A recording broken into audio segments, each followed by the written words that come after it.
আমার আল্লাহ বলে ওয়া ইন্নাহু লাকাসামুন লাউ তা'লামুনা আযীম। আমার আল্লাহ বলে বান্দা শোনো, আমি মহান একটা গ্রন্থ, মহান একটা কিতাব কোরআনুল কারীমের কসম আমি খেয়ে বলছি। এ বান্দা শোনো, মহাগ্রন্থ কোরআনুল কারীমের কসম খেয়ে বলছি, যদি তোমরা জানতে, তোমরা বুঝতে আমার কোরআনটা কি, আমি আল্লাহর কালাম কি, তাহলে তোমরা ঘরে বসে থাকতা না, তোমরা কোরআনের মধ্যে এসে চলে আসতাম। তোমরা সন্তানকে সকালবেলা ঘুম পাড়াইতাম না, সন্তানকে কোরআন শিক্ষার জন্য পাঠিয়ে দিতাম। ও দরজানাকার না বাবারা, আমার আল্লাহ কোরআনুল কারীমের কসম খেয়েছেন। আমরা যদি একটা কথা বলি, ওই কথাটা মানুষকে বিশ্বাস করানোর জন্য কসম করি।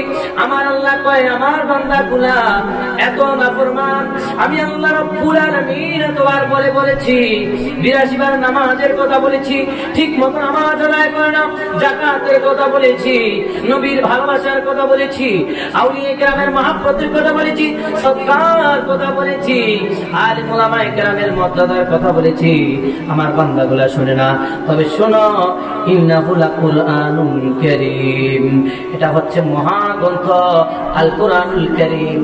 আমার আল্লাহ আল কোরআনুল কারীমের কসম খায়, তার মানে আল কোরআনুল কারীমের কসম খেয়েছে, এটা সাধারণ কোন গ্রন্থ নয়।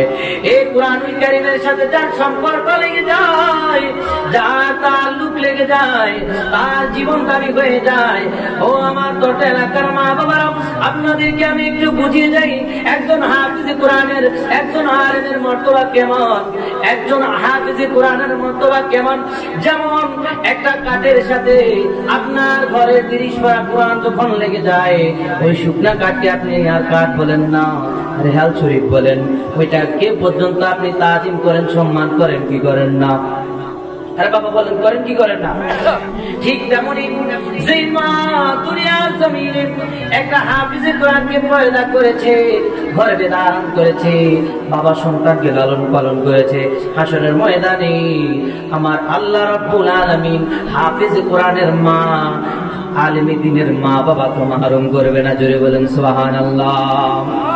আমার নবী রাহমাতুল লিল আলামিন বলে, বান্দা শোনো, ও আমার উম্মত শোনো, আমি তোমাদেরকে জানাই, যে ব্যক্তি হাফিজে কোরআন হয়, একটা ছেলে যখন সকালবেলা কোরআনুল কারীমের তেলাওয়াত করার জন্য মুক্ত হয়ে চলে যায়, আউযু বিল্লাহ বিসমিল্লাহ দরস নেয়, নেওয়ার পর আলিফ বা তা সা এগুলা যখন পড়ে, আমার নবী বলে এই অক্ষরগুলা শিখার পরে, হরকত মদ মাখরাজ যখন শিখার পরে যে সে যখন কোরআনুল কারীমের সওয়াব নেয়, শুধু সওয়াব নেয়, সওয়াব নেওয়ার পরে বানান করে পড়ার পরে যখন উচ্চারণটা শিখে সে কোরআন তেলাওয়াত করবে, আমার নবী রাহমাতুল লিল আলামিন ডেকে বলে, ও আমার উম্মত শোনো, ওই সন্তানরা যখন কোরআন তেলাওয়াতের উপযুক্ত হয়ে যায়, যখন সে ধীরে ধীরে কোরআন তেলাওয়াত করে, ওই সময়ে সে দ্রুত পড়তে পারে না, আস্তে আস্তে পড়ে, অনেক জায়গায় থেমে যায়।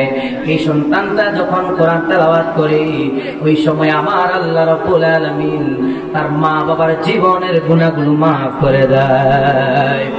সুবহানাল্লাহ।